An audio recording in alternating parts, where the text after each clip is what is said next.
Então, sobre a fala do Carille, cara, assim, eu não sou a maior defensora de treinadores que tem, principalmente quando atacam a torcida. Principalmente sendo a torcida do Vasco, que é uma torcida que apoia tanto o clube, vindo de mais de 20 anos aí de caos, e mesmo assim continua apoiando tanto o clube. Então, não entendam como uma defesa, mas eu entendi o que o Carille quis dizer. Porque eu acho que ele foi vaiado ali no intervalo, o Vasco não fazia um jogo péssimo coletivamente. Eu vi erros técnicos de jogadores, eu vi erros no domínio, o erro de passe do Paulinho, que foi o que gerou o gol, eu vi erros de posição, assim, o jogador era para ter passado e se filtrado para receber o passe, não fez isso, o outro era para ter passado uma bola, errou o passe. Então eu vi erros técnicos individuais de cada jogador. E aí, quando a torcida sai vaiando no intervalo, ainda que tenha sido diretamente, né, ao treinador, é uma pressão que eu acho que cria um pouco desnecessário. Se o Vasco tivesse tomado um gol, tivesse sido dominado pelo Santos, ok, diferente, é um outro cenário. Mas o Vasco saiu perdendo por um erro realmente único do Paulinho. Aquele gol foi um erro único do Paulinho. Então, acho que assim, o ponto que ele quis falar, e quando ele fala em relação a essas vaias, é mais no sentido de ainda estamos no primeiro tempo, a gente tem chances de virar, porque o Vasco criou algumas chances, então vamos apoiar, sabe? Ó, estamos com vocês, vai dar certo, vamos virar o jogo. Eu acho que ele falou nesse ponto, eu entendi por esse lado, entendeu? Eu não entendi como se fosse uma crítica extrema à torcida, de tipo, vocês não podem vaiar. Eu não entendi por esse lado. E quanto ao jogo, que eu falo que eu vi um pouco diferente do Vini, é que eu achei, no primeiro tempo, realmente foi até mais difícil de enxergar isso por conta desses erros técnicos individuais, como eu falei. Mas ainda assim, eu vi um time menos espaçado do que vinha acontecendo no Campeonato Carioca, com muitos buracos. Eu vi triangulações ainda no primeiro tempo, mas no segundo tempo eu acho que isso ficou ainda mais evidente. Eu vi algumas ideias de jogo, tipo, virar... acontece uma triangulação, o primeiro gol do Vasco, né, de empate. Acontece uma triangulação onde o Paulo Henrique se adianta, rouba a bola, e isso é o quê? O time do Vasco estava atacando, né, estava pressionando a saída de bola do Santos.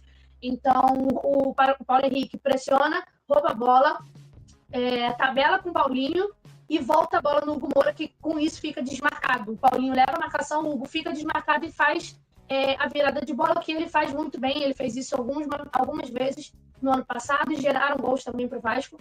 Então, o Piton estava livre nessa situação, né? Quando você vira o jogo, realmente, normalmente você pega o jogador livre, isso é muito importante. E o Piton, naquela posição ali do campo, cara, ele pega normalmente bolas e bota na mão, com a mão, parece que é com a mão na cabeça do Verratti de quem estiver entrando na área. Ele é muito bom nesse fundamento.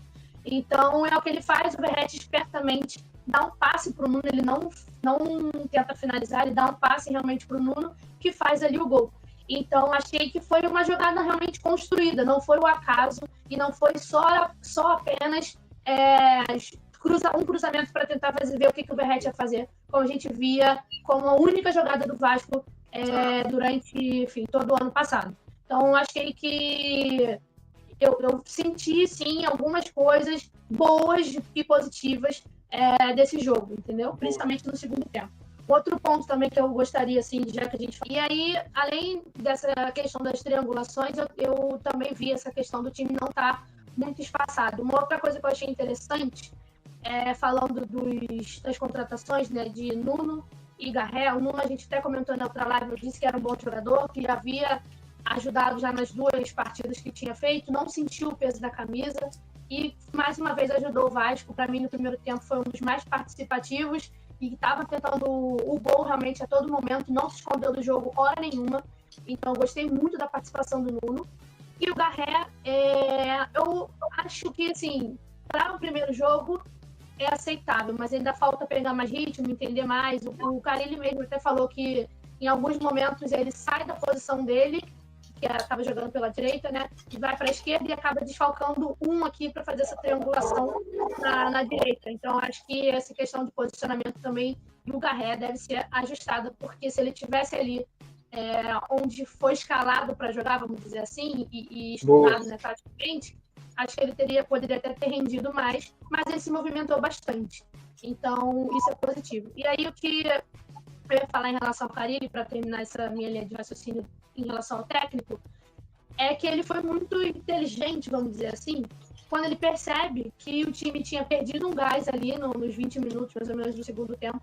E ele tira peças como Felipe Coutinho, Paulinho e o próprio Garré e substitui com as entradas de Adson, Tietê e Payet. Isso fez o Vasco ter um novo respiro na partida, voltar a pressionar o Santos, a voltar a criar jogadas. E são jogadores que são substituídos e não perdem muito no nível técnico, sabe? São jogadores bem próximos de níveis técnicos. Então, em relação a isso também, que o elenco proporcionou isso para o Carille. É óbvio que a gente não poderia nem cobrar isso no ano passado, eu falei em algumas lives, não dava para cobrar isso, porque realmente você não tinha o jogador reserva. Né? Você só tinha os titulares e que já era difícil de manter a qualidade, então quando você substituía, caía essa qualidade técnica do elenco, do time. Então hoje ele conseguiu fazer mudanças e manter praticamente o mesmo nível, porque o Tietê poderia ser titular desse time, o Adson, na minha visão, ele é o titular do time, ele ainda não voltou porque não tem minutagem suficiente, né, contra o departamento médico, mas para mim ele será o titular. E o Payet, cara, para mim ele entrar nesses 20, 25 minutos finais ali, tá em forma, você pode ver que ele tá bem mais magro, então ele entrou dando 2 carrinhos, um em cada lateral de campo, diferentes, então em diferentes momentos, então acho que manteve bem o nível e sim, isso por conta de uma preparação que teve, né? Então eu gostei do jogo, gostei das mudanças, ele foi inteligente nessa mudança, como o Vini mesmo disse, e acabou que quem fez, deu a assistência foi o Payet, que saiu do banco, né, ali pro gol do Verratti, que foi muito importante. Só mais uma outra coisa que eu acho interessante para a gente começar a avaliar nos jogos do Vasco, que já vai ter na quarta-feira, é que, como eu falei aqui antes, Garré e Nuno, né, que estão jogando nas pontas, na verdade, eu já tinha trazido que eles não são pontas velocistas, e eu acho interessante a gente analisar que eles vão jogar mais mesmo como meias. Tanto que toda hora eles se aproximam do Coutinho por meio. É muito difícil eles levarem e tentar chegar na linha de fundo. O Nuno até fez isso em alguns momentos, mas ele estava mais buscando um meio de campo, né? Então isso é muito legal ver como o Vasco está jogando e pode sim mudar até de maneira tática com esses mesmos jogadores. Qualquer treinador que vier para treinar o Vasco vai ser criticado em algum momento. É muita pressão que tem. Só que esses atletas que fizeram a mudança no jogo de ontem, por exemplo, principalmente o Nuno, que para mim foi um dos melhores da partida, tirando o Verratti, que obviamente é quem dá assistência e faz o gol, então ele foi o melhor do jogo. Mas no caso do Nuno, ele chegou no final já de fevereiro, então não teve tempo para trabalhar. Não teve tempo para trabalhar tanto. Então, assim, eu acho que agora sim o elenco está montado. Então, a partir de agora a gente pode cobrar mais. Como eu disse, eu não vi um deserto de ideias. Eu vi coisas sim sendo trabalhadas e mais consistência